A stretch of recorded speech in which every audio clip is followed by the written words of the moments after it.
Hi there, everyone. It's me, Michelle, and this is my friend, Mr. David Blackford.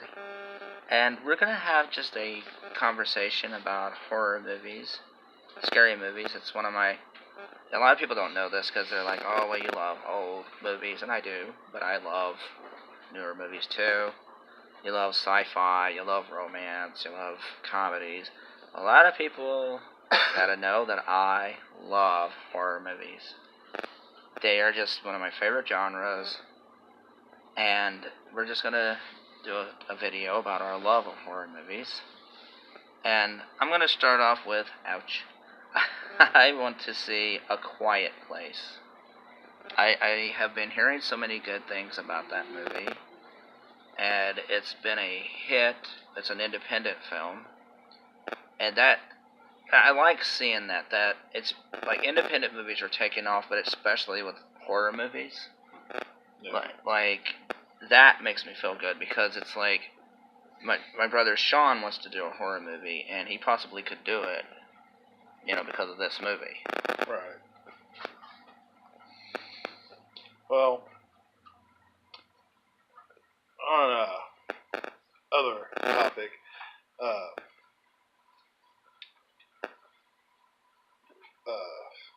yeah.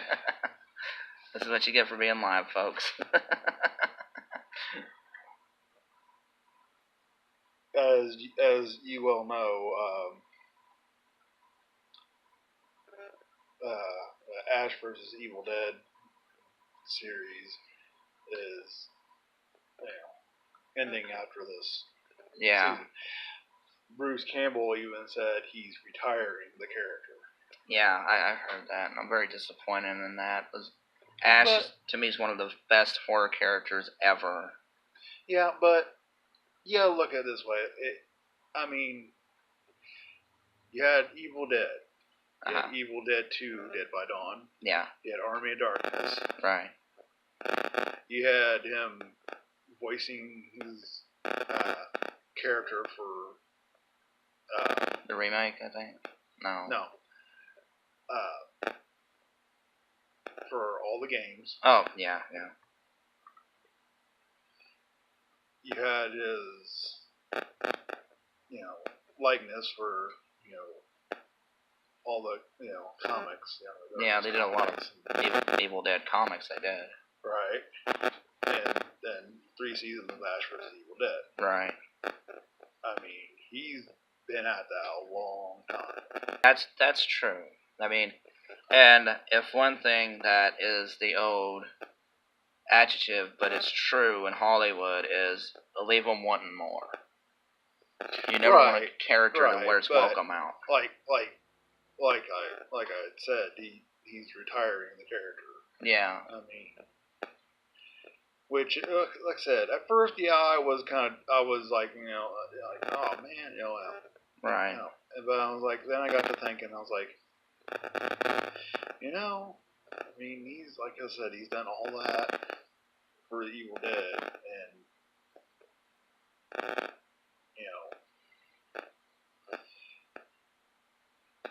he's done a whole lot for the series, and I don't think you want to wear a series out. So maybe 3 was enough for Ash vs. Evil Dead. I heard it had a really big cliffhanger. I haven't seen it yet, but I heard it had a really good cliffhanger ending, a good ending, and I'm like, maybe that was just the right time to do it. Well, as a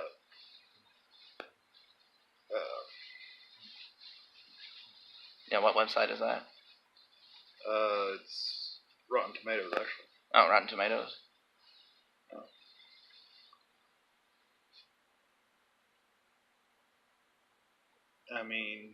There are talks about maybe an Evil Dead 4. But there have been talks about that for a long time.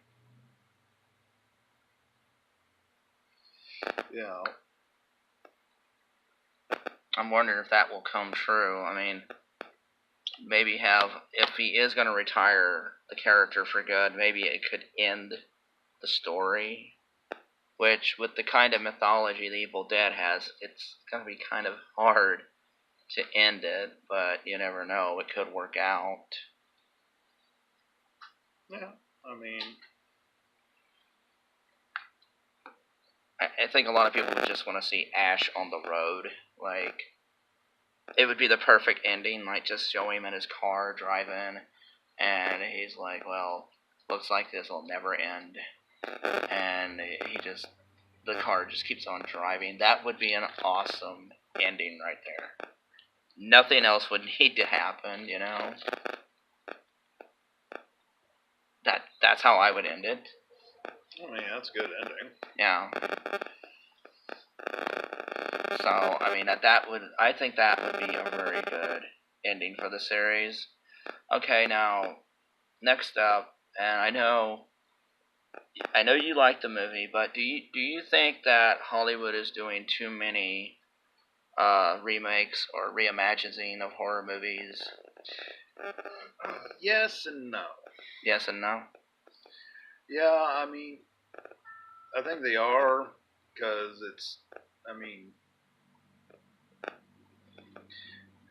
but why I say no is because, you do have a lot of original content too. it's like, a lot of these movies are now in, what's the word I'm looking for?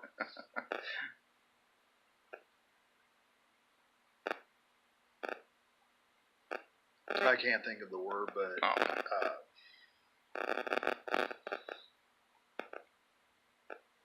a lot of these older movies are, lost their licenses so they can be, redone. Oh, yeah, they're expiring so they can be reimagined.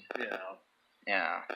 But why I also say no is because, let's face it, Hollywood is dying. It's not fully dead, but it is dying. Yeah, they got one foot on the banana peel right now. I mean, they just can't seem to come up with anything original anymore. But that's why I say it's good when we see movies like Let the Right One In, or It Follows, or A Quiet Place. It's good to see movies like that, because then you're like, oh, well, look at this is different. And I thought It Follows I haven't seen it. I've seen a lot of videos on it and whatnot.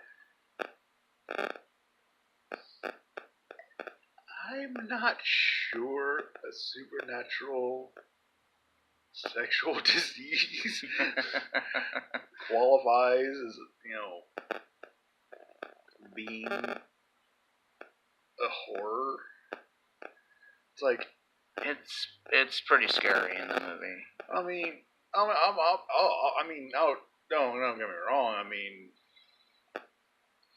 It's just the premise.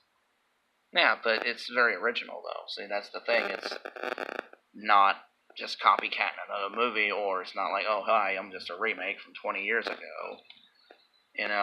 But I know what you mean, like the premise itself. But it's kind of an analogy for how people look at sex and, the guilt that people have, and, so I like that brilliant analogy, and I'm like, it's very original and different. And unfortunately, I have a 10-minute limit on YouTube, so any final thoughts? Because we can do more of these. I don't know. In general, it's like the horror genre, like I said, is not, but it is slowly dying in Hollywood. I think that's why the independent scene's picking up. Because if you look at The Babadook, A Girl Walks Home Alone at Night, those are considered two of the best horror movies of the last decade. And yeah, I mean, it is like Hollywood horror movies are kind of dying out, but I think that's where the independent scene picks up. And sadly, because I love this conversation, but because I have a 10-minute limit, we're just going to have to end it. But have a good one, everybody, and take care.